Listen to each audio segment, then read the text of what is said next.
Hi everyone. So today I'll be showing you how to set up a fundraiser or donation event in BidBeacon. First step, obviously, is to create an account in BidBeacon or log in. Now you can log in using your Facebook account, your Google account, or you can use an email address. I myself have an account with my email address, and if you don't, you can just click register at the bottom, register an account, and confirm through an email. I'll go ahead and sign in here. Now this is the home screen of BidBeacon, and you can see I'm part of some other auctions here, but we want to create a completely new fundraiser event. And the way to do that is to create auction, click that at the top. Enter the name of your event, so I'll just put charity fundraiser. Maybe you're part of a charity or a nonprofit. And there are some other features here. I will skip those for now, though I will just change the date to tomorrow so that the event doesn't start right away. If you want any help with these features, feel free to look at one of our other setup videos. Click Next at the bottom. Flexible or dynamic end time is something that silent auctions use, so we really don't need to focus on this. Click Next. Once we verify the details, click Create at the bottom. And you can purchase add-ons if necessary, or you can do it later. But at this point, until further notice, online payments have been enabled for all free BidBeacon accounts. Typically, this is an add-on, but given the current situation, this has now been enabled. So we're good for now. Click Next. We don't have any items to import, so click Skip. And we don't want to invite any participants at the moment, so let's click Done. Okay, great. So get out of these tooltips and click Enter at the bottom. We are now in our fundraising event. It starts in about 1 day. First thing to do is to set up a donation item so that participants can donate. To do that, click the green button at the bottom right. This opens the Edit Item window.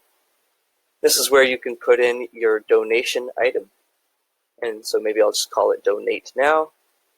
You can add a description. We don't have to fill in any of this information, but important is to change the type to a donation item type. And then finally, you can specify the default amount that participants can donate. Maybe I'll put in 25. They can also increment and decrement by a certain amount, so I'll put in $5 for that. And then I'll just add a quick image. So let me click the green button and then the paperclip button to attach an image. I just have a stock donate image that I use. And then I'll click Save at the top, and my item has been saved. So now if I go back to Browse Items, you see that Donate Now is showing up. You can go in there and the information is there that we entered.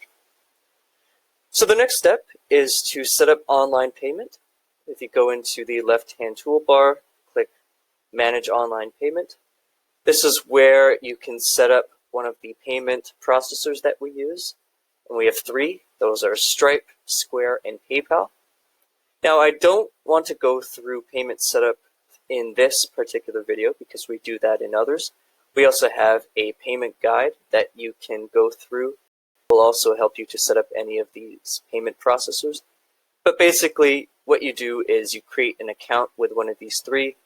You then take some information from your account and bring it over into BidBeacon, whether it be keys or tokens or IDs. And then you can test to ensure that online payment is working. And this basically allows participants to then pay for their donations through the app using their credit card. I will say that it's probably a good idea to toggle the Require Immediate Payment on. What this allows is when someone makes a donation in BidBeacon, the credit card processing checkout will automatically pop up for them. They can then enter their information and the money will be transferred automatically. For now, I won't toggle that on or save, but make sure you do that when you set up a fundraiser event. The last thing is to then invite attendees. And so you go to that by clicking the Invite Attendees tab. You can invite attendees by email, by typing in their email and then adding the plus and then sending it out. Probably the most efficient way is to import a text file with one email address per line and then sending out those invites.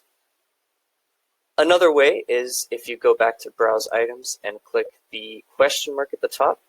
This takes you into auction details, and we have an invite page that you can also share with potential participants. So you can take this link, send it out in an email or share it on social media, and when they click on the link, they can then register for this particular auction or join the auction if they're already using BidBeacon. So once you have your attendees in, you can start the auction. You can do that by clicking Edit Auction, changing the time. I'm just going to change the date back to today so that the auction has begun. If I go into Browse Items, now you can see the auction ends in 31 days. And as an attendee, if I were to register and join this particular event, I'll now see the Donate button showing up here. I can go in, increment and decrement how much I want to donate. I can also click on the amount and enter however much I want to donate.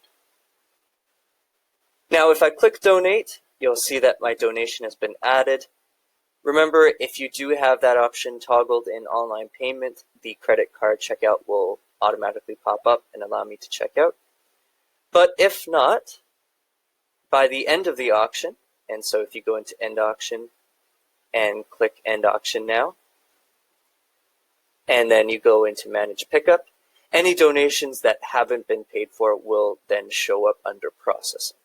And so you can take care of any of the participants who haven't paid yet, whether they want to pay for the donations through the app or in person. But probably through the app is better since we have enabled online payment. And that's that. If you have any other questions, feel free to send us an email at info@bidbeacon.com, or you can visit our website, bidbeacon.com. We have many different tutorial videos and guides, as well as a support section and FAQ to help you get set up. Thank you very much. Have a good day.